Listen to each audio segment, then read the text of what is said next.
Am I live? Hey, y'all. What's up? Hey, everybody. Michelle, thank you for being here. You're always there, like at last minute when I decide to go live. So I'm not sure how this Wi-Fi signal is, but I hope it's good. I'm going to be on Banfield tonight at 8:20 with Laura Matthias from Hidden True Crime. Kay's going to be on at 8, so you guys tune in. So we'll give everybody a minute to get here. I had to recreate a new link because the other one was messed up.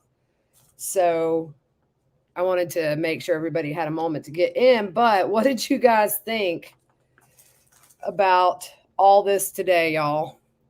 I knew Lori was going to talk because it came down to minutes at trial when she was going to testify. I mean, it was a very last minute decision. And I thought, well, she can't be cross examined. She can just say what she wants to say.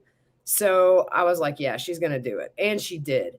What in the world, y'all, is this madness that she spewed out? It is just insane. Why do I think Lori didn't mention Alex? From what I've heard, Lori did not want to bring three things in: mental illness, she didn't want to throw Chad under the bus, or Alex. I think in her mind, maybe she feels like he's. You heard what she said today. All this hogwash, right?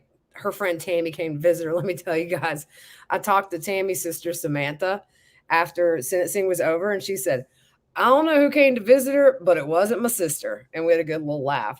Sweet, sweet, sweet lady. But I don't know. I think maybe she just feels like Lori. I mean, that Alex to her is a martyr. I don't know. Who knows what's going on up there in her wackadoodle mind. What I'm planning to do tomorrow on my super early flight home, by the way, you girls got to get up before 4 o'clock. I got like 50 alarms set. I'm going to do a ton of research on the mental illnesses that Judge Boyce mentioned today, kind of put them in layman's terms, do just kind of some real world examples of what people with these conditions exhibit. And I want to do a whole episode on that this week.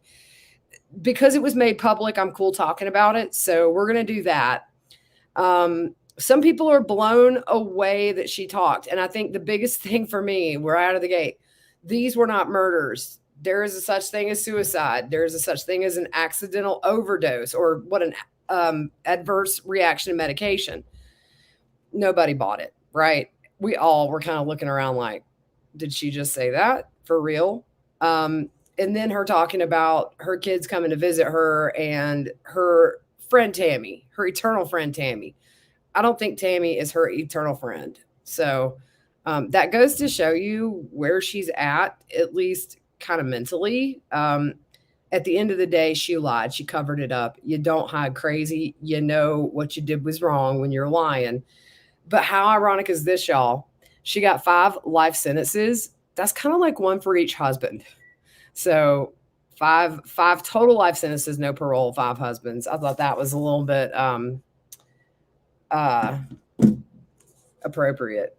Um, I agree, Lori. Tammy was not her friend. Just like Judge Boyce said, you were buying wedding rings when she was alive. It's insane. But in her mind, I guess that's how she gets through the day, whatever. The victim impact statements, y'all, to feel the weight of what was being said. We know their losses. We've heard their losses, but to know that Lori had to sit there and listen was the best thing ever, because I'm going to tell you guys, she sunk lower and lower and lower in her chair, to me, from where I could see, as these went on. And I'm glad that Vicky and Kay and Samantha got to sit there and talk to her, and she had to listen. She had to hear the words and the pain coming out of their mouths. And in Colby's letter that was read. So I don't know what she's getting at, but if she wants to try to convince us that there was self-harm and that there was an accidental overdose and an adverse reaction to medicine, well, I don't buy it a bit. She's busted. The first time in her life, y'all, today, she was held accountable. seemingly for the first time in her life after everything that woman did. So there was a line, as you know, people started lining up at around 3 o'clock yesterday. And I'm going to tell you right now, it's like Satan's living room here in Idaho right now. It's so hot. So they went from hot to getting chilly overnight. And yeah, the story about when she was pregnant with Tylee and they were trying to stop her labor and she died on the table. I want to see if anybody ever validates that. I hope that Rex and Adam, if they do a podcast, will address that. I want to know if that's true or not. Yeah. Here's the thing. All the things that she said in her statement are probably all the things that she needs to tell herself in her own mind to at least convince herself what she did was right. It was stupid. It was like the dumbest thing that I've ever heard. But the impact statements were powerful. What do you think everyone is busy doing in heaven? I think right now they're all high-fiving that she got convicted and like sent away for the rest of her life. That's what I think everyone's busy doing right now. Look, I kind of like to picture heaven as a place where you chill and like you done your work down here. So you get up there and it's kind of like, oh, I don't know about all this work and stuff up there that she's talking about. Judge Boyce, it was interesting because in the beginning, it almost sounded like he was somewhat sympathetic to her in a way.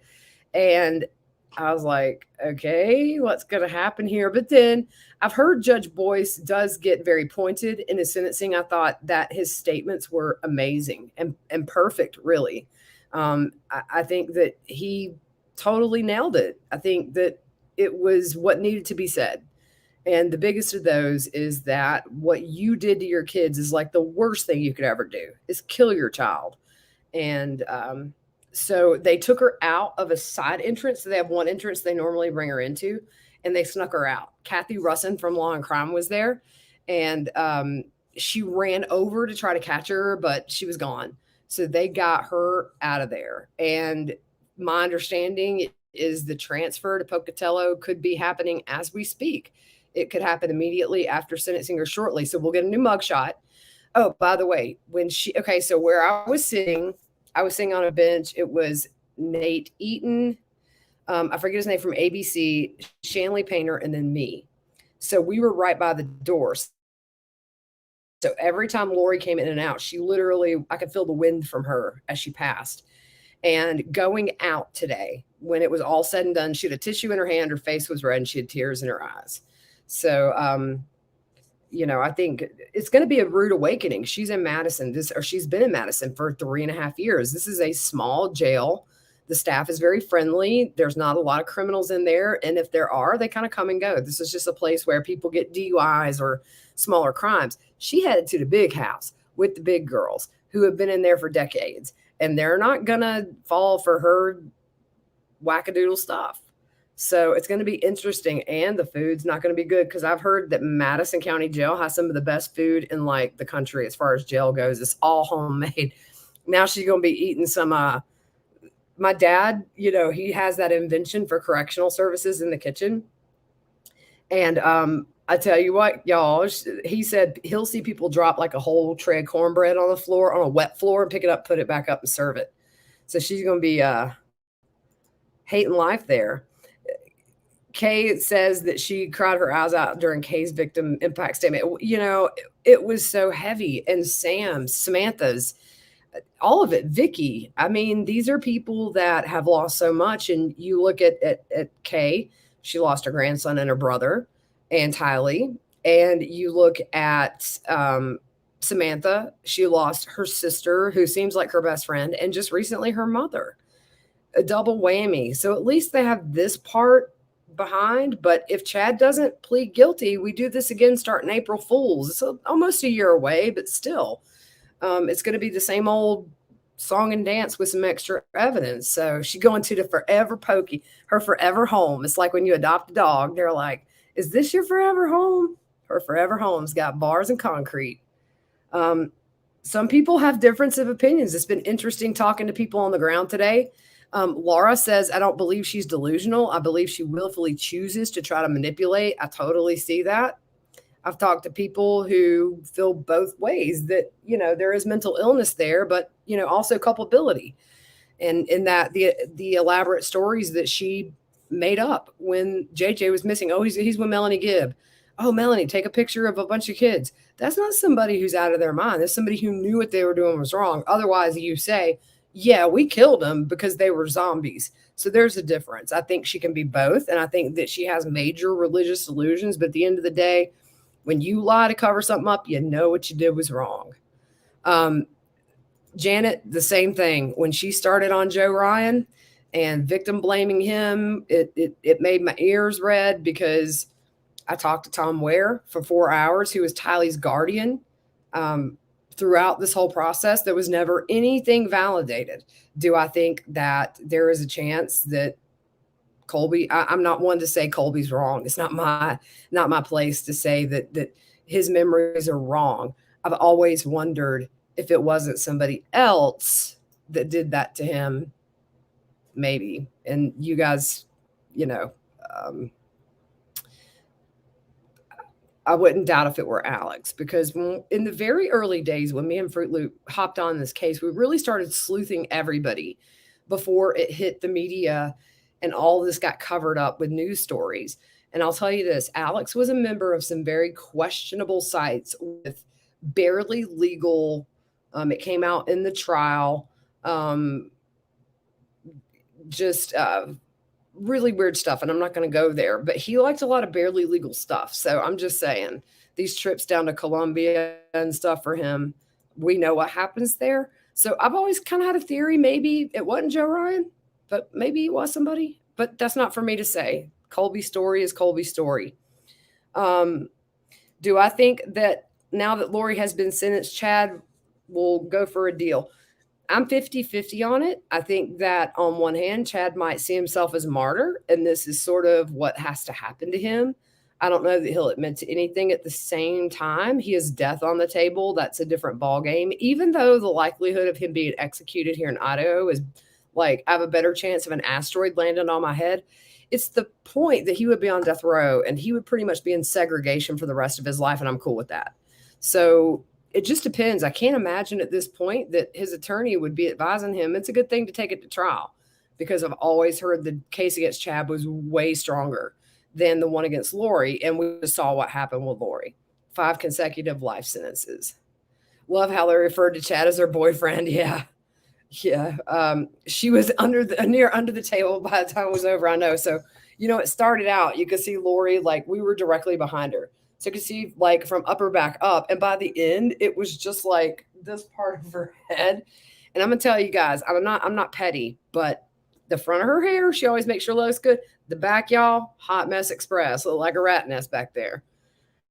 So I imagine you just can't reach the back of that head around them bars to get them curled. And I agree with you, Elizabeth. She is so used to lying that she continues to lie. I don't think she believes it as much as she wants us to think. I agree with that. And I've said that about Chad.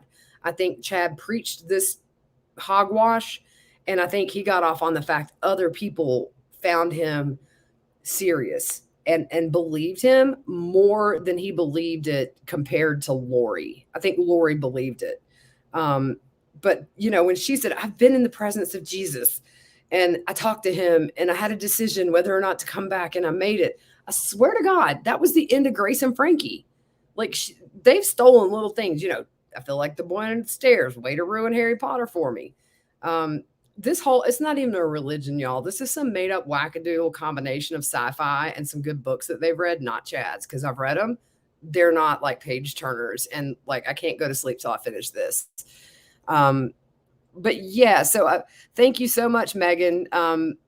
Law and Crime's been so good to me, y'all. If it weren't for them, I wouldn't have been at Murdoch. I would not have been here for the trial. And I'll be going out to Arizona for them, hopefully, when they move her out there. We've heard it could be weeks to months. We don't know. I kind of think right now she will probably go to like an acclimation facility where they intake her.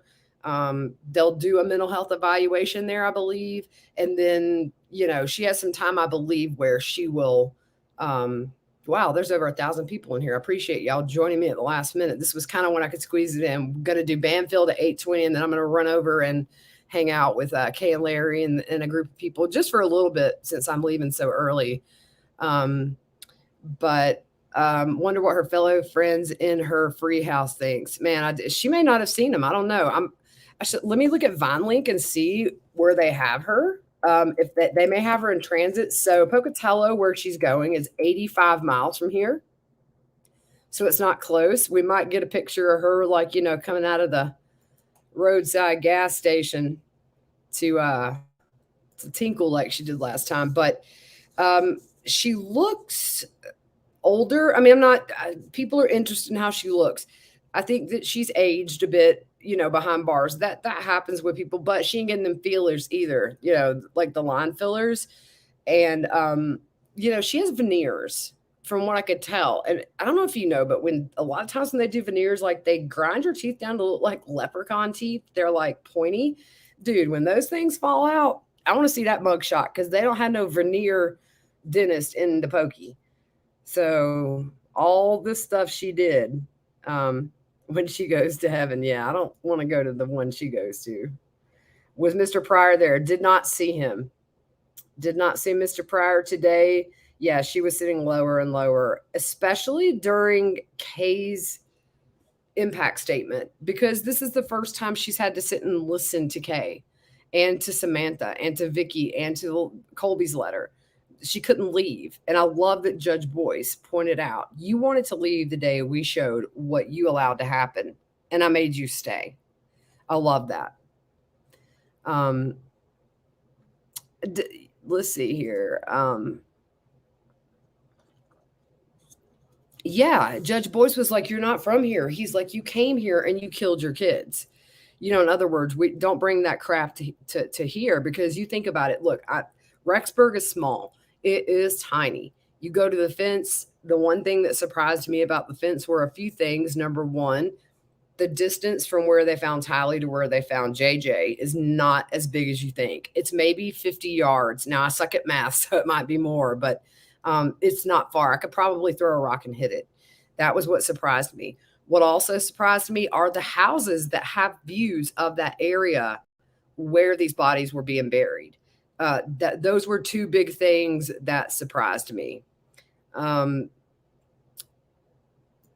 Somebody asked, why did Lori not have to look at them? Why were they to stand out of the line of sight? That's just where the podium is set up with the mic. It would have been great if they could have put them on the stand, because I know Kay would have given her some looks. If you guys remember that very first look in Rexburg at that arraignment right after she was brought back, she gave her the laser eyes, like if looks could kill, she would have fell over. She may not have seen him, but she heard him. And you could tell because her body language was very uncomfortable. I watched a little bit of it back just to kind of hear what she was saying, because I was live tweeting. And from where I was sitting, you could see her kind of slouch further and further with each impact statement. Yeah, JJ coming to say you didn't do anything wrong was crazy. I'm still just trying to digest this self-harm theory, OD, adverse reaction to medication. So what is, these were not murderers. Jesus knows that. Jesus knows me. And I get religion, but Jesus ain't on that bench right there. And Jesus wasn't in that jury. So you can be judged elsewhere, but here on earth, the people that decided your fate knew it was murder and put you away, girlfriend. Did I find it interesting on her story? Yeah, I'm just trying to figure it out, because here's the thing. Two things are debunked 100%. JJ, Tammy, and Tylee all had therapeutic levels, if anything, of any kind of drug in their system. There's no OD. There's no adverse reaction to anything. I think Tammy had the medicine for her hand. She had been taking that. JJ, we know, hadn't been medicated. He had that slight trace of the date rape drug. That's just the street name for it in his liver, but that's present in decomposition. So it was such a minute amount. They didn't give much thought into that being a cause of death for JJ, that he was drugged. Unfortunately, and Judge Boyce pointed this out, the last moments, the terror and the fear and the betrayal that JJ must have felt, because he was not drugged. He struggled. Poor baby. He struggled. He tried so hard. So This accidental OD and adverse reaction medication is totally debunked by the toxicology report. Try again, girlfriend. You just murdered your kids. Let's leave it. I talked to her uncle Rex after sentencing. He and his wife decided very last minute to come. I mean, very last minute. They weren't going to come, decided, I think, last night and drove much of the night to get here. And one of the first things he said to me was like, essentially, what was all that about that she was spewing? And then he just agreed that she doesn't get it. Like she's not remorseful. That was his word. She's not remorseful. I saw Annie was here today.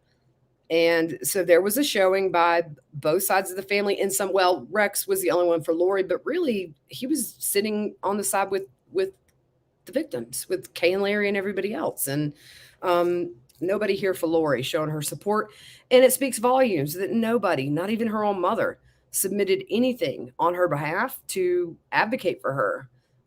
Nobody, zero. She's got nobody now. Nobody. Her son, Colby, seems to be kind of done with her.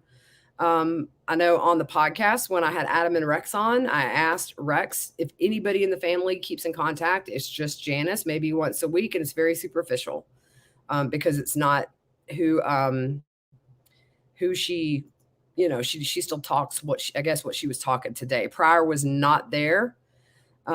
Exactly, Stephanie. The autopsies, science totally debunked the translated being. So try again, girlfriend. She got real small. Yeah, well, her chair was very low too. So you had Thomas and Archibald's chairs, to her side. And in the middle, hers was like my chin would have hit the table. It was so low. And I'm not sure why, but that's kind of how it was.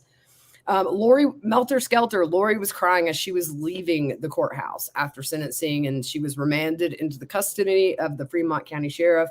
I got a glimpse at Sheriff Lynn Humphreys today. I love that guy. I didn't get to speak. I spoke to Mr. Rob Wood briefly. I spoke to Detective Hermosillo. Yesterday, 3 jurors came by the fence while we were out there, talked to them for a while. They were in attendance today, drove from Boyce, y'all, to see this out.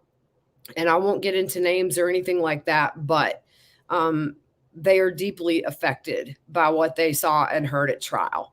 And counseling and that kind of thing, it's affected some of them way deeper than others, all affected.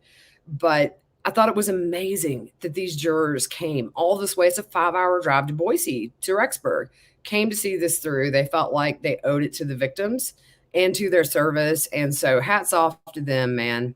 But no, Lori was already crying. She had the red face. That's how watching her in trial, you can tell when she's really crying, her face gets red. Otherwise, she's just, oh, I didn't know Kresha was live. Yeah. Her daughter is here. She's gorgeous. You probably saw her at the press conference. She is such a sweet, sweet young lady. Kay said she had never heard that story. I'm sure she hasn't. She is back crap crazy. I agree. Nothing she said could be validated. Oh, that's a good one. And Jeanette, you just won the internet prize of the day. Validated. Yeah, cheers to Judge Boyce for saying that she wanted to plan a wedding with her friend's husband. Because, that's what friends do. Sure, go right ahead. Be my guest. Megan talked to Lauren and she had never heard that. Yeah, this is all. She had it written down. So when she came in after the break, I tweeted out. She had a manila envelope and then she had her legal pad with writing on it. And I turned and I said, she's going to talk. I knew because she didn't go out with it. She came back with it. And you could see her flipping the pages. I don't know. I think she's trying to say that in heaven, JJ is whole or, a grown man. I don't get it either. Yeah. Liar, liar, pants on fire. Surprised she didn't spontaneously combust in there, y'all. Not even gonna lie. God doesn't want her. Satan's afraid she'll take over. Awful what she said about Joe. Never proven. No, it wasn't. If you read through all those custody documents, I have a bunch of episodes going through those with a fine-tooth comb. There was never any indication that Joe ever hurt those kids. So thank you guys for the super chats. I really, really do appreciate those. I don't, people are wondering how is Lori going to cope in prison? And I think either she will or she won't. I think out of the two, if you notice, every time we've seen or heard about Chad being approached by law enforcement, he was the one that was nervous. Lori was not. If you remember that Hawaii video that we saw at trial where she's being handed the order to produce the kids, she reads it. She kind of looks up at the cop like, are you still standing here? And then she keeps reading it. And then Chad's face is like, oh crap, oh my gosh, he's nervous. And then at the welfare check, they noted in the report that Chad just kind of looked at Alex and they really didn't say anything. I think out of the two, Chad might be the one that has the most problems in prison. Lori can be chameleon-like, where maybe she'll find a group of wackadoodles in there and just they'll form their own little cult and she'll be their prophet. Who knows?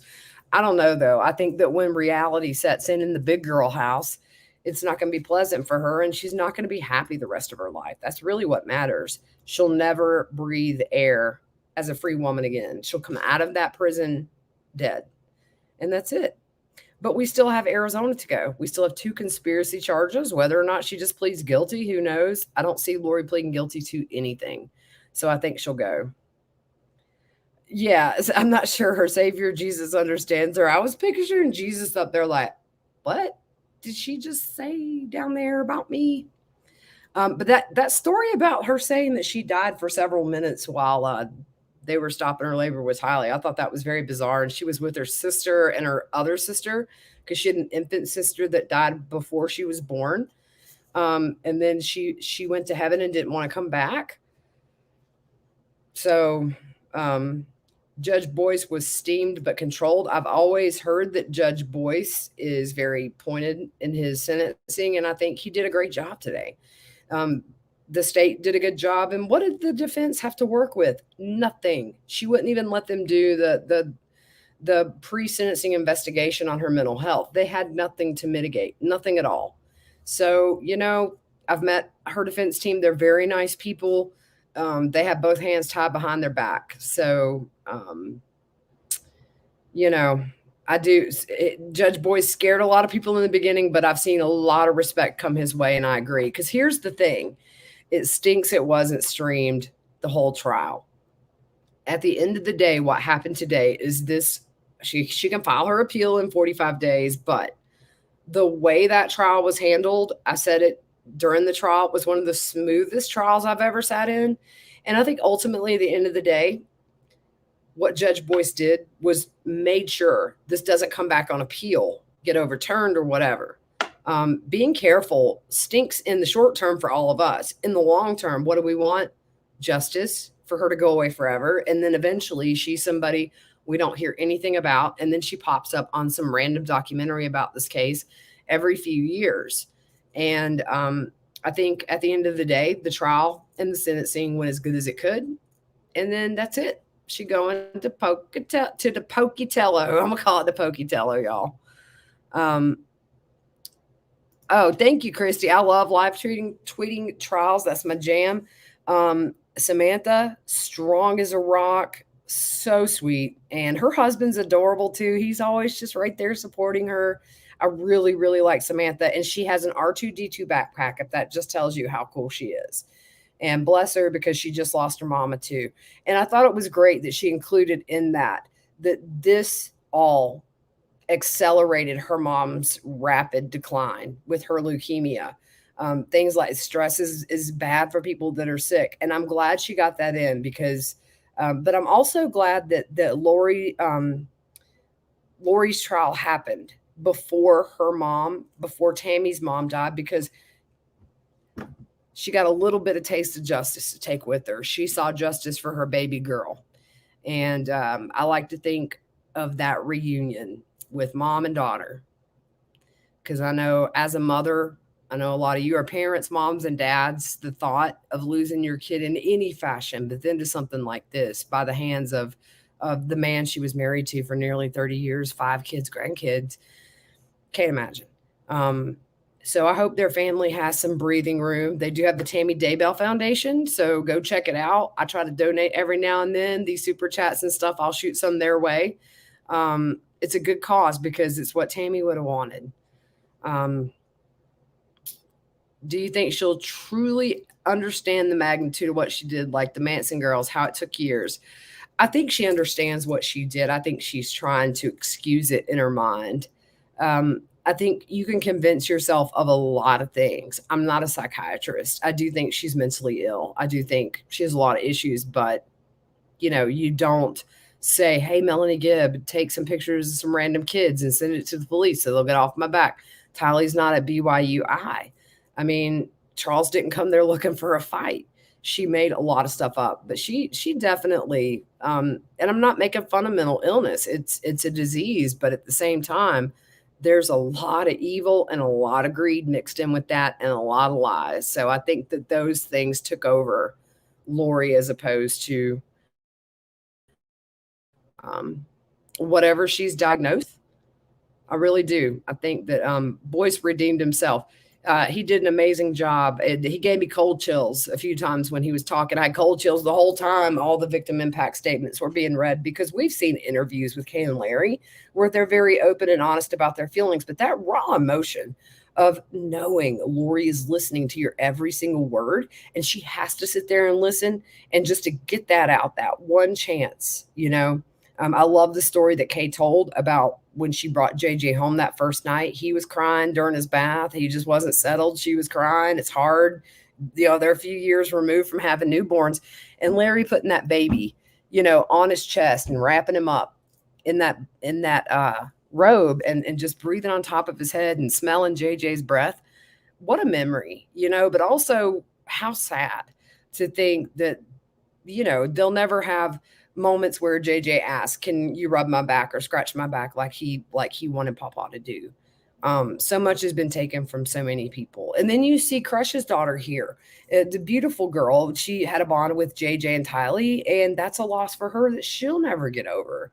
There's so many living victims that'll never be the same, and that's something that Judge Boyce pointed out today. And I think it's a very good point. She is a narcissist. Everything is me. And then again, professional victim. She took no responsibility, and Judge Boyce nailed it. No remorse through the trial with the smirking and all that stuff. Here's the thing. If she truly was out of it, she wouldn't have cared. She wouldn't have asked to not sit there when those pictures were being shown. Or if she really believed these are all just like justifiable because they're zombies, you see now it switched from zombie to self-harm, accidental OD, adverse reaction to medication. Well, which is it? You can't be about spilt my coffee. I'd have cried, y'all. She needs an attaboy. He socked it to her. Yes. Okay, her cousin also called BS on the Tylee birth story. Everybody says Judge Boyce had him worried. We all were too, because we were all like, okay, it seems like you might be lenient. Sheila, hey Gigi, great day as always. Great work from you. I appreciate you so much. I didn't get to go on as much with Law and Crime as I wanted, but after the sentencing was over, Kay and Larry did their press conference, and then it was just so hot. Everybody was packing up, but it was such an honor to sit in there and see this come full circle, and to hear the voices in that courtroom, and to feel the emotion that just kind of bounced off the walls as these statements were being read and as the state was talking. And look, I mean, I think that Mr. Thomas did the best he could in his, it's time to move on, at least from this. We still have Arizona. We still have Chad to go. 1 down, three other things to go, and we'll be there the whole way. I wish the judge could have made her stand up to listen to the impact statements. I wish that she'd have had to have faced them. Yeah, Shelly. Somebody asked me not so long ago, would you interview Lori if you had the chance? I think it was on STS podcast, and I said no, because you're not going to get the truth. Anybody that talks to her is going to get more of that hogwash we heard today. They're fine. They told me they're fine. They're busy in the afterlife. I mean, she makes it sound like they got full-time jobs up there. I thought heaven was like chill, like you do what you want to do, but apparently not. In Lori's heaven, people are working and come to visit and stuff like that. But She has already moved. Yeah, I haven't pulled up Vine Lake yet. Let's see here.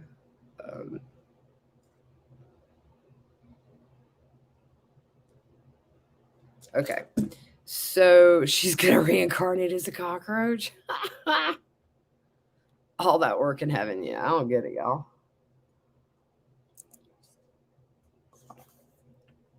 The judge showed everything he's been thinking all the time. I thought it was also impressive when he said that he did not dig too deep into the facts of the case so that as issues came up before trial, he could just judge based on the law and not emotion, essentially, is what he was getting at.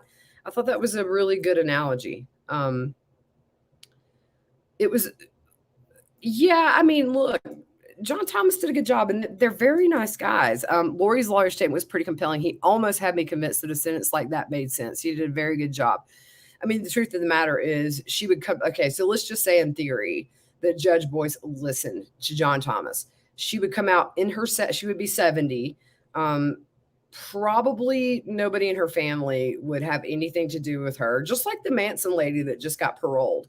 So usually with that, they go to kind of a halfway house that reacclimates them to society. So you look at her, what, the 70s, the Manson lady was arrested. She's coming out into a world that's digital with cell phones and cars. And it's like, a stranger in a strange land. If Lori had have had the chance, number one, the chances are slim to none a parole board would ever let her be free again. But what would she do? She's 70 plus years old, maybe. But that ain't happening because she got 5. Let's count them: 1, 2, 3, 4, 5. I stuck at math, but I put together 5 life sentences for all the 5 husbands. I was scared you wouldn't get in. Yeah, we were a little nervous yesterday too, Tiffany. Yeah, Christy, you could kind of hear some gasps in the back of the courtroom when she brought Tammy into it. And my friend Tammy, my eternal friend Tammy, no. I'm going to manifest Tammy to haunt her every night, and not be her friend. But Samantha was hilarious. For those of you that joined late, I talked to Samantha after sentencing, and she said, I don't know who came to visit her, but it was not my sister. Let's see here. Chatty Potter should be afraid. That's right. There's no spell he can put on himself to wiggle out of this one. I think that, she cried for herself, definitely. Nate and Justin Lum, Chanley Painter, all just good people, y'all. And I missed Brian Enton, my trial buddy, Lauren Matthias, all those guys, man. Just solid people that do this for the right reasons. Where will she end up, though? After Arizona's sentencing, she'll go back to Idaho. Yes, they have the bigger charges here. So, look, if I were Lori, I'd go to Arizona because I'd just take a plane ride. Otherwise, it's going to be your last chance to really ever see the outside world. So I think she may go. But I've heard she's terrified of Arizona prisons due to the heat and things like that. So, but whatever happens in Arizona, she will serve her sentence here in Idaho, is my understanding. So I think they'll get her for Charles. We've seen the document dump from Chandler. It was very clear. That was a setup. I'm in Pokey. I should go greet her at the Hoosgaw. Knew she was going to double down on being the second coming to Jesus. I did too. I knew it was going to be a lot of that. Yeah, we were all just kind of like looking around like, is she really saying this stuff? Like, not, look, y'all, hey, I've been found guilty. I'm so sorry to my babies. Like, I just lost it. Would have sucked to hear her say that, but it would have been more valid than this. Oh, they come to me in my dreams and they're fine and they're busy. And my eternal friend Tammy, she's just got to tell herself what she needs to tell herself, I guess. And then, you tell yourself something so much you believe it. Look, this all started with some dude who used to wear like plaid pants up to below his nipples, or like khakis up to here and then plaid shirts with a bad buzz cut and some dad shoes, telling everybody he was Jesus's brother in another life, and they believed him. So, y'all, people are out there that believe this stuff, and that's what's crazy. Yeah, I could feel the wind from her when she passed. I was right there. I mean, I'd never do it, but I could have stuck my foot out, y'all, and y'all would have seen her go, bloop. She'd have fell. I was that close. Could have just stuck my big old size 9 out there and she'd have ate the floor. But I didn't want to get kicked out, so I held back the urge. She's about to get some prison justice.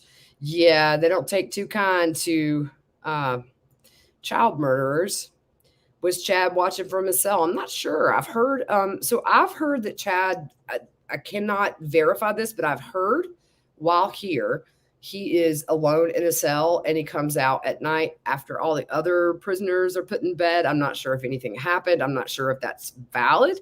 That did come from a pretty solid source though. So it would, like, his little tablet probably doesn't have it doesn't have internet access. So I think the only way he would have been able to watch, if they even have that channel, is if he were in a common area. My understanding is he's not in a common area right now. I knew this guy. He used to work at a stockyard and kill cows all day long with a big sledgehammer. That's disturbing. That's disturbing. She probably chasing her leprechaun out the door. Y'all crack me up. She's not remorseful. I couldn't see her face, but I have heard that she did smirk a few times, which is typical Lori fashion. Hey, Renee, when I got in my car this morning to go to the courthouse, I have a Spotify playlist, by the way, that you guys can go like subscribe to. It's just a lot of my favorite songs. And literally the song that came on when I hit shuffle was "You've Got Time," which is the Orange is the New Black song. Colleen, I'm not sure a lot of times. So with like Alec Murdaugh, they put him in segregation for quite a while to acclimate him. They have a lot of testing they have to do before they go into prison, mental health checks. They get like physicals. Some states do dental work, that kind of thing. It could take up to 6 months. I know in South Carolina, I believe, before they're put in Gen Pop, especially with a high profile criminal. But eventually she will go to Gen Pop. It just depends on how fast these tests are run and what they determine. But yeah, one day she'll be in there with the whole group. If I could be a fly on the wall. Listen, last night, y'all, I'm going to tell you. Okay, so we were all hot and sweaty and laughing. And I said, like, if I were to do something like Indecent Exposure and just like moon Main Street, I could get locked up with Lori tonight. It's a misdemeanor. My alibis would bail me out. And I'll just say, like, I was hot. And I could just see like her demeanor and just report on that. So that was a big laugh yesterday. I'll just moon Main Street and get put in the pokey with Lori for the night and just report from the inside. Hoping she gets the best Coach Roach cell available. Olive, I'm going to try to get the handbook for Pocatello, and then we'll do an episode on like the expectations, how things run there. I did that with the mental health facility she was at. I found the patient guidebook there. I'd like to do that for Pocatello just to see. I have all the tea. I hear things here and there. A lot of times I don't share it, but these are things that other people heard too, so I'm cool sharing it. They will not transfer her right away. I know people who have been sentenced in yet Southern County. Yeah, I do too. I have heard it could be as of today, but they may wait. It just depends. You're right. It may not be right this minute. Somebody looked and said she hasn't been transferred yet, but she will go soon. They're not, now that she's convicted, sentenced, they'll get her out. I get an order by VineLink whenever she's transferred or anything else. And so as soon as I get any kind of an alert, I'll let you know. And then we'll get a new mugshot. And I'll post that too, because she gets a new mugshot every time. This will be like her prison mugshot, her big one. Remember when Murdoch's came out and they had buzzed his hair? I don't think she'll get the buzz treatment, but all right, so let's look in Idaho. Let's just see whose name. First name Exalted, last name Being. Lori Vallow. Okay. I'm not a robot. Although Lori had Chad feeling like Mr. Roboto. Remember when she sent him that Just Can't Get Enough song? Okay. Record details. In custody. It says in custody, Madison County Detention Center. Case status is pending. So, yeah, maybe they haven't taken her today. Hot dogs and bologna. Bologna sandwich, a bag lunch on the weekends. Pryor was not there that I saw. I'm going to have withdrawals from all these. She's going to have withdrawal from the attention she's got. She knows we are about to forget about her. Yeah. Oh, you're welcome, Melter Skelter. Cool name. I love live tweeting trials. She broke my heart counting the days when she was numbering them. That was so clever. I loved Kay's. I loved all their victim impacts. I don't want to say love because they're talking about something heavy. Those days are very poignant, and they show 3.5 years. Yes, 1,000 and something days she hadn't seen her baby, her grandson. But I'm going to tell you right now, Kay, Samantha, Vicky, strong, standing up there. There were times where they were objected to due to kind of how it was going. Only one ended in a sidebar. He overruled the rest. But that did kind of break it up. But I think it also gave them time to sort of just breathe for a minute, even though it stinks they were interrupted. They came back a little bit stronger, just even having that 5-second break. I'm glad you caught me live too, Kate. T, I'm going to have to watch the video. She's asking, did she cry at all during the victim impact statements? We couldn't see her face. So she had her back to us completely. She was facing Judge Boyce. Nobody in the crowd could see her. I saw Lindsay Blake looking over when Lori was talking, and there were a few times I zoomed in, and Lindsay Blake's like, huh? She's like, what are you saying? But no, we couldn't see him all these years, and this is the only time Lori has to listen. That was the best part. There was nothing she could do. I wonder if Chad was, I'm sure Chad knows by now, and I'm sure Chad probably was prepared. She's going to get life in the pokey. She's not getting out of this. No, Judge Boyce was not a robot. I'm trying to think what else. So yeah, it was just the weight was in the room. I'll tell you guys this, going to the fence, that weight hit me like a ton of bricks. And I want to show a picture real quick. I don't want to post it because, but I do. A dear friend of mine snapped this, and that's kind of me in my, it was like a million degrees just looking out. The weight of that place, y'all, you feel it from when you get out. But you know, for me, I also felt they're not there. I didn't feel like, I'm not psychic or anything, but it's heavy, but they're not there. It's like they're free from that, but you feel the weight of what happened there and what happened to those kids there. What shocked me the most was how many homes could have seen what was going on. We know with Tylee, they were there for over 2 hours. I highly suspect that we're going to find maybe she was dismembered in that barn. That will come in Chad's trial. We know the DNA was on the pickaxe and things like that. But there were a lot of houses that could, or driving down the road. If you drive down that street, you have a clear shot of the fire pit. Now, they could have disguised things to where it wasn't obvious, but pretty brazen to do that during the day, because if you remember, later that day, there was that Google Map image from overhead that showed the disturbed ground right there in the Pet Cemetery area. So they buried these kids in broad daylight, which is why I think with JJ, it was already done because the roots were cut. He was there 17 minutes. Alex was. The forever pokey. What did I do right after sentencing? We all went outside because we were having the press conference with Kay and Larry. And yeah, it was a heavy day. It was bittersweet, but you know, a feeling of resolution too. And that's a good feeling, to feel like this part is put to bed. There's more to go, but I'm going to tell you, Lori got found guilty on all charges, sentenced to 5 life terms, no chance of parole.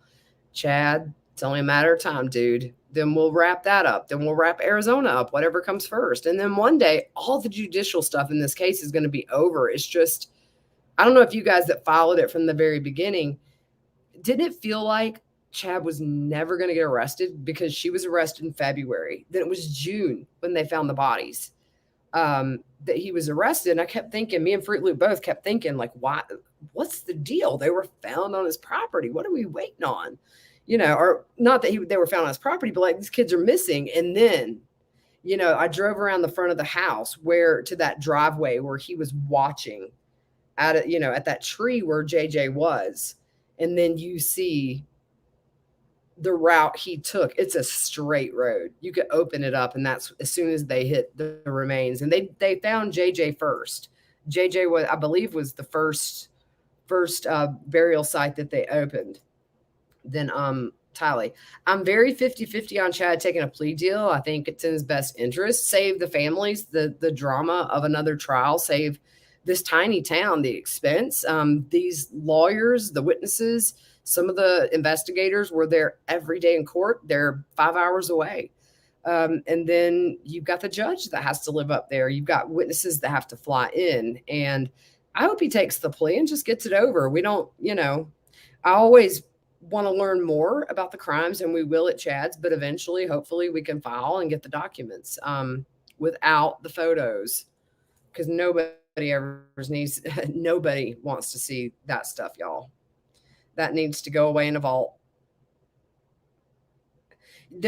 So Susie, there's a car in the driveway at Chad's. I've heard that Emma is out of town. Maybe, I don't know why, but usually I've heard that one of the kids will come out and take pictures. I think maybe the son-in-law will come out and take pictures when people are over at the memorial fence.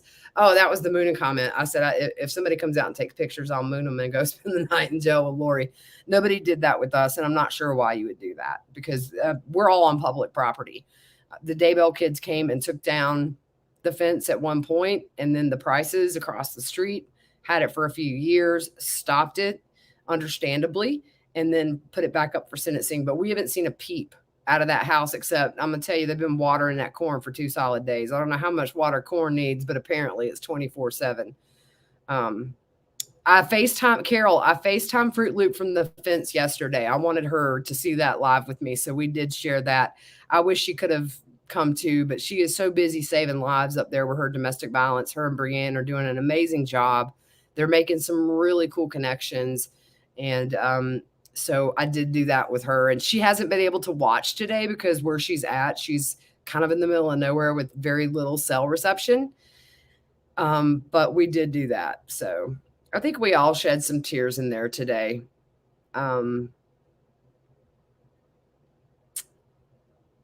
Historic personality disorder isn't mental illness. That's good. Yeah, thanks. I'm planning on looking all this up. Ugly lies and no alibis. That's right. That should be what I name like every episode, doing with them. Chad's totally going to throw her under the bus. It's every man for himself. She is a serial killer by proxy. Hello, Manson.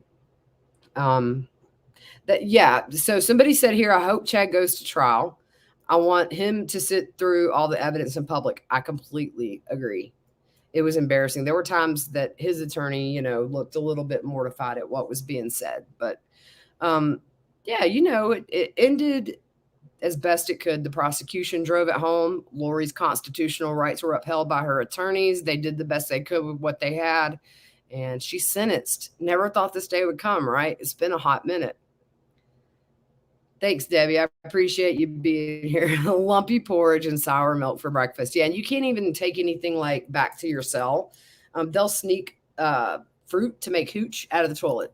So nothing like some toilet hooch from prison. Lori going to end up and start doing all that. She'll be baking like prison cakes and toilet hooch all the time. Yeah, but I think, Maureen, definitely money motivated in a lot of ways. So you guys are so funny. Oh man, I know, of all the crap she spewed. Yeah, you throwing a dead man under the bus. And here's the thing. She says she was forced to visit with him for 10 years. No, she wasn't. Lori didn't comply with court orders. She literally should have been held in contempt several times. She never did. She got away with things. So, Tylee didn't see Joe that often, from my understanding, yet she makes it sound like, constantly for 10 years, she's with her dad. And the thought that Tylee or JJ would have self-harmed, maybe Alex. Oh God, I'll die on that hill. He totally offed himself. But I don't know what she was getting at with that. So happy she got what she deserved. Thank you for all you've done from Ohio. You've rocked it. I appreciate that. I mean, more than y'all know. Hopefully she has a few new sock puppets she already had. We should all send her a pack of socks. Why don't we draw faces on them and send them to her? Exactly, Sally. You nailed my thoughts. Mental illness doesn't absolve her. She's definitely mentally ill, just not insane. That's a big difference. She knows right from wrong.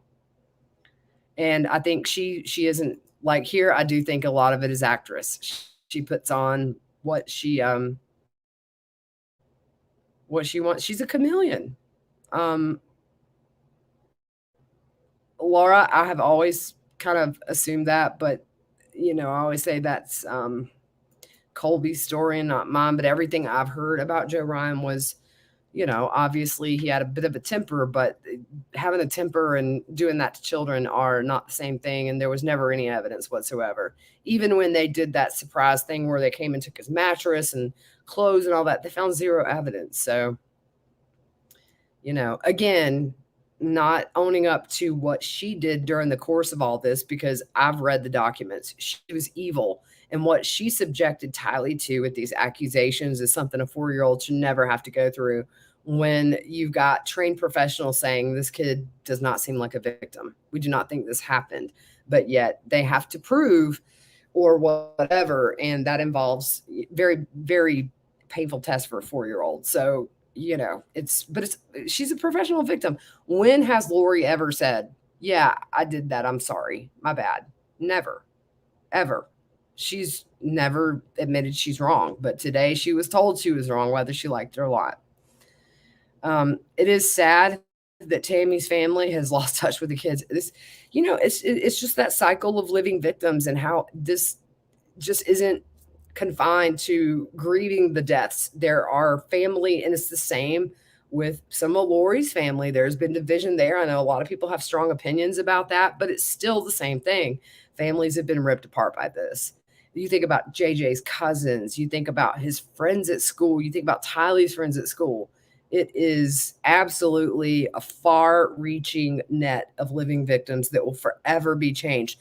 I talked to a neighbor of Chad's that sat and watched the entire search go down, even down to them removing JJ and putting him in the coroner's van, and it affected her. And that's something that'll affect her for the rest of her life, to watch so close to your home, to see this happen. And then you talk to those jurors yesterday, clearly traumatized by what they saw and how bad these pictures were, especially too. We were laughing with them a little bit. There were times where, when it was revealed during the trial that Alex Cox shot Charles, like their eyes got huge and they were like, that just took a turn. And none of them knew anything about this trial. None of them really, just maybe had heard the name. One had not heard her name. One was new to the area, had just moved here. Welcome to Idaho. We're going to put you in a 6-week trial. And then they talked about how hard it was to not be able to talk to anybody, including each other, during the course of the trial, because you just want to talk about what you've heard. But they held their oath and did a good job. And some of those guys came today. She drew her eyebrows with the black Sharpie. Yeah. She says she sent them to heaven so she would be in a better place. What a sicko. I've heard that she'll slam her hands down on the table and say, they're fine, they're happy, they're busy. So that's things that she says. Lord have mercy. The group chat has done. Okay. Doing Banfield. I'll actually be on at 8:30 now. So I'll be on Banfield with Laura Mathias at 8:30. Banfield's 10:30. I better make sure it's not 8:30 our time. Yeah, it is 8:30 our time. Lori planted those memories, and I know how she did it. She told me, Sam, inbox me, please. I want to hear this. Could be Alex. I have to say, that's always kind of been in the back of my mind. Prior, not in the courtroom that I saw. There were only 20-something seats available for the public in there, and then the annex down the street held more. He could have went there. I don't know. But with it being live streamed, I don't imagine he felt the need to physically be here. He knew the media would be here. So he probably watched it from wherever he was. I think she was trying to, let's see. I just lost that comment. I have heard that a couple of Chad's kids maybe are turning. I met a girl today who was taught by one of Chad's kids, and said that he did talk about his mom. Sometimes my mom used to do this, my mom used to do that. So, look, if they, with this trial, with what we learned, if they aren't at least having second thoughts about their dad being framed, I don't know that there's hope. Um, because a lot of really incriminating things, including all these text messages, were read in court that were dirty and loin fire and all that stuff. It's not, I would just be mad if my dad had an affair, much less murdered her and buried kids. Look at this, y'all. It's like I got this light coming in right there. Sexual tourism. I've always thought that, Sally, when it comes to Alex. We know it was sexual tourism. I just don't know if it was for women or underage people. Yeah, Doreen, that's kind of my theory. Today was Lori's gotcha day. Yep, that's true. Gotcha day. Marcella, that's an interesting thought. I still believe Tylee's illness was due to Lori. You never know. Munchausen syndrome is a real thing. Have Lori and Chad had any contact? So I can't say for sure. I've heard they maybe can write letters to each other now that they're not. I don't think they're not co-defendants, right? So I don't know. We should file and see if we can get those. I'll do it tomorrow. She did cry for herself. That was really what Chad was not there today. They're not being tried together. Chad was in his little lonely cell. But I do think, yeah, Virginia, I'm just 50-50. Chad could think he's a martyr and, okay, I'll live my life in prison because the next life's going to be better. So people think they don't, if would we give a deal? That's true. The state might say, we've got enough for death and we ain't giving you nothing. The only reason I think they might is just to save the family and also to just avoid, because that's going to be a longer trial. You got mitigation for death. They're going to have, it's going to add a few weeks on that. 6 weeks, then this could be a 2-month plus trial. I love you, Great Dane Mom. Jim Pop for Chad. Yep, and I'll be a fly on the wall. 5 murders for 4 months of freedom in marriage with Chad. We were talking about that earlier today, Soundwave. Was it worth it? Nope, wasn't worth it. Thank you, Meredith. Purgatory porridge for life. Yeah. And see, here's the thing. So she was ordered to pay restitution. So how that works is this. Anybody who puts money on her books, a portion of that comes out and goes to those designated victims' families, the U.S. Treasury. So if somebody puts $100 on her books, I know the person that I know that's in prison for life, she has restitution. And so if she gets $100 on her books, she may get 20%, $20, if that. So a lot of anything going on her books should go to pay that restitution. And then maybe she'll get a job making like license plates or something. I don't know. Because look, I'm going to tell you, cosmetology, like that is the job in prison. She ain't going to stroll in there and become like, Lori Scissorhands.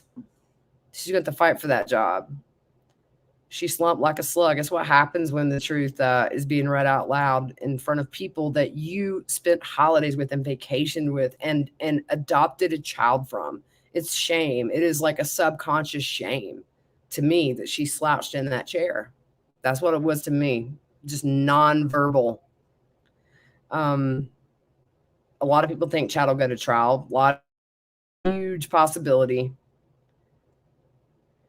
So Monica says she'll go into Gen Pop. Yeah, I think maybe every state's different. So with Murdoch, he had the acclimation period in kind of a in-between facility, but that I'll have to look into what the law is here. Dana, I appreciate you so much. I love what I do. I couldn't do it without y'all. Thanks to the moderators. Y'all rock. This was very last minute. It's okay to be petty sometimes. I have to, y'all. I'm human. Erica says, thanks for being so classy covering this case. Having compassion for living and deceased victims is so important, and you do it well. Thank you. I appreciate that. It's an honor to tell their stories. They deserve to be told. And like Larry said at the press conference, let this be a lesson. If you see something, if you see somebody going down a slippery slope, say something. Avoid where we are now. Don't hold it in. Don't say everything's fine. Say something. This is real stuff. Now the breast implants her dad bought her will be wasted on prison women. The Kilroy. She reminded me of those old Kilroy cartoons where you can only see his eyes and the top of his head. Look, y'all, I don't know if anybody got a picture of how low that chair goes, but it was like level. The back of the chair was almost level with the desk. Um, she didn't walk in and out quite as confident as she did during trial. She wasn't as chatty.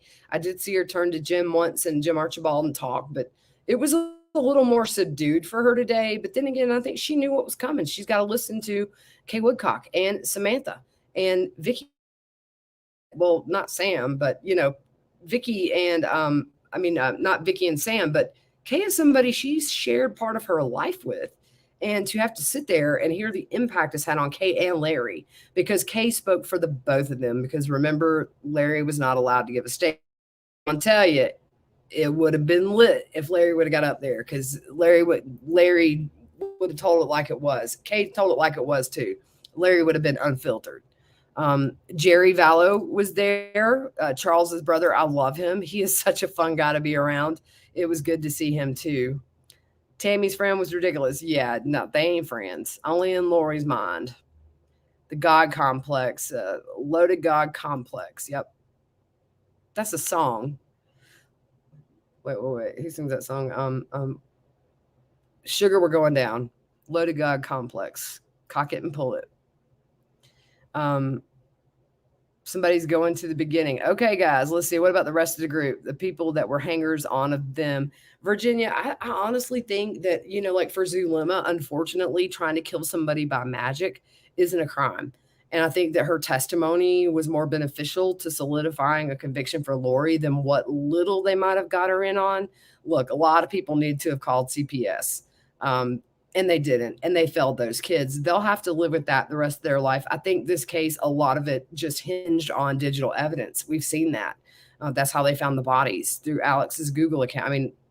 Alex's Google account.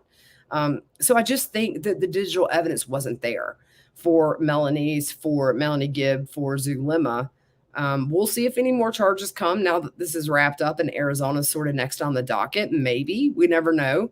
But I'm not super hopeful that there'll be any more arrests. I think Lori and Chad really being the ringleaders and it relying on digital, I just don't know that it was there enough for a crime, as opposed to what they gave to the state with their testimony. And if it puts Lori away, they'll deal with their conscience the rest of their life. Because when all of them were on the stand, Zulema, Melanie Gibb, Audrey, there was a sense of embarrassment every time they would admit to the things that they were convinced of that Chad had told them. And, let that and the fact that there are 4 people dead be their punishment. If the law can't punish them, they'll have to deal with that every day of their life. And I think they will. This will affect those people the rest of their life. Their inaction in all of this and missing the signs and knowing what happens to Zombie. And the minute Tylee is Hillary and the minute JJ's a zombie, and not doing anything, that's going to be their punishment. And I hope that it's severe.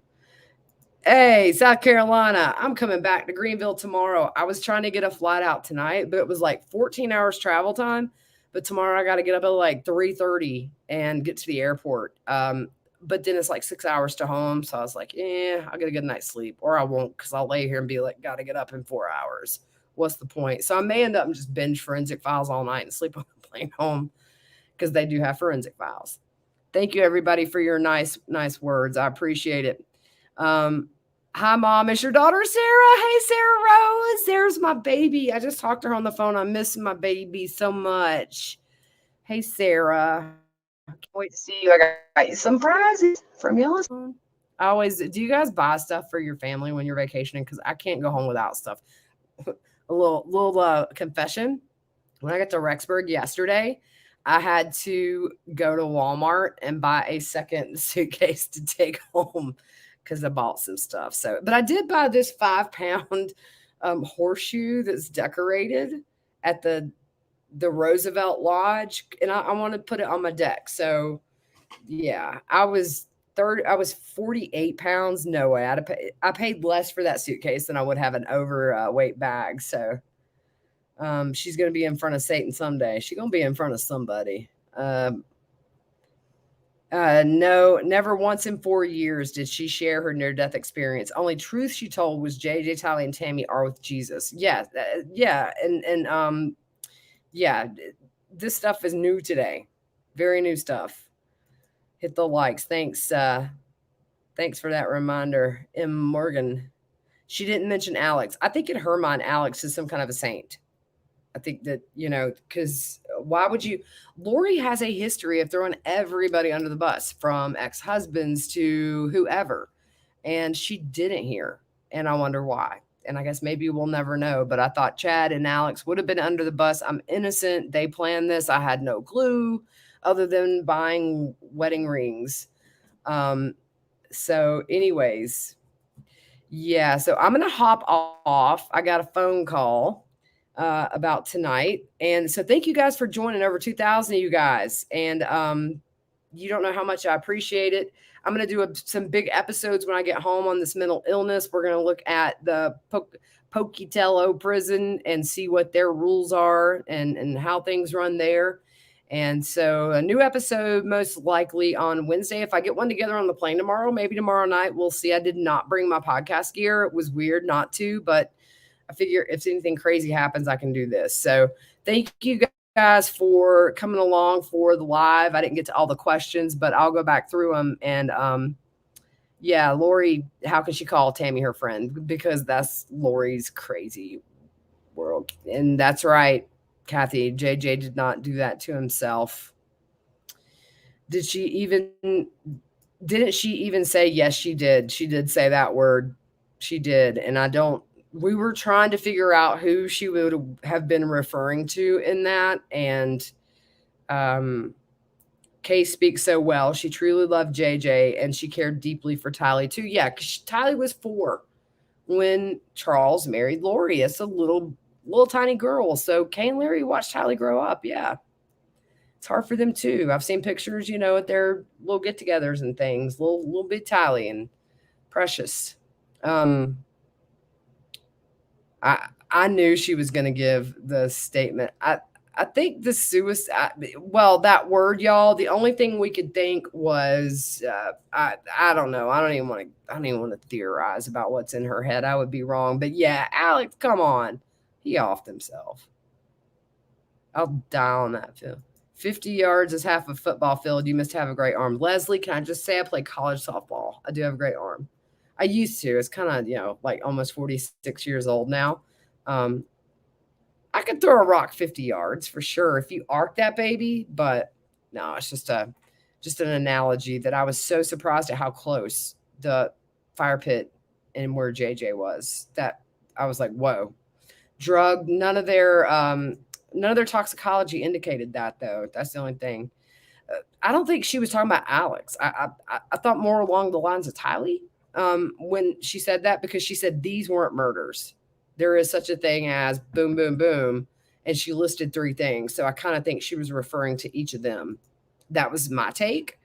But I could be wrong, because to try to figure out what's swimming around in that noggin up there, good luck.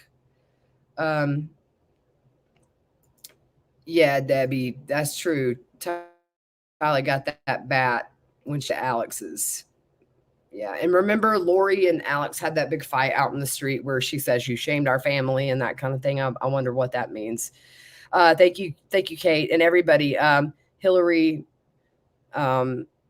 Right, yeah. So this is a good point by Hillary. She practically said they did Tylee a favor by putting her out of her misery because she was sick all the time. Now they say she's busy and happy.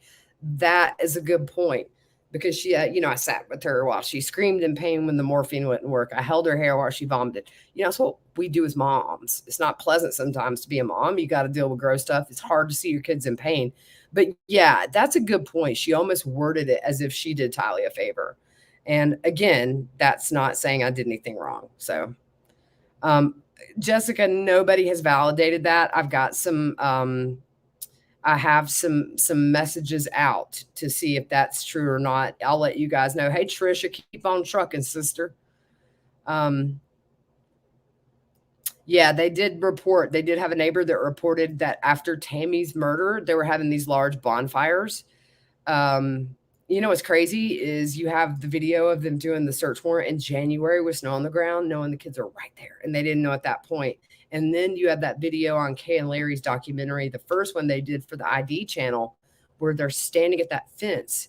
And Larry says something like, wouldn't it be something if he's out here right now? Or something to that effect. And he was. That was the last place I ever thought that those Rob Wood, that they would find him in his yard. Rob Wood brought me to tears with his closing. I'm going to tell you right now, that whole prosecution team, those investigators, the looks on their faces after the sentence was handed down, it was like, we did it, y'all. But it was also like, it was a relief.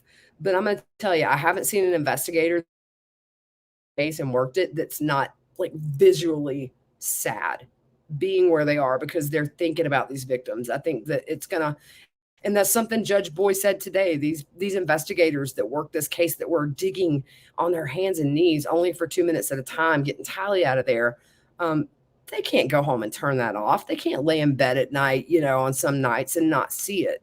It's a huge price. So anyways, I'm going to run. I've got a call in from somebody at Banfield to hook up, I guess, to tell me what's going on tonight. Apparently, Kay will be on. They also have an alternate juror on Banfield tonight. So it looks like that's going to be good. So tune in. Thank you guys for everything. I wanted to do this because it's fresh in my mind and the emotion is still fresh there. But what a day to sit in there and hear these victim impact statements. And aside from those sentences, 5 life sentences was the highlight for sure. And I like to count one of those as Joe Ryan's, because if she didn't physically kill him, she put that man to an early grave with how she treated him. So that 5 magic number for Lori. All right, guys, appreciate all y'all. We'll do some more of these lives. I actually get more nervous doing lives with you guys than I do like doing Banfield or anything like that. But we're going to do some more as these cases. I'm all over Rex Huerman and then Corey Richens. I'm going to have a friend of mine, Laura, on, who knows mortgages. She's really going to blow your minds with how she can explain how bad Corey's financial situation was, which lends to motive. But guys, I'm out. Going to see what's up on this end, pack up so that after I do Banfield, I can shower, go to bed, get up at the booty crack of dawn and get to the airport, which is about 30 minutes from here in Rexburg. So love all y'all. Thanks for joining, all over 2,000 of you. And we'll see you soon.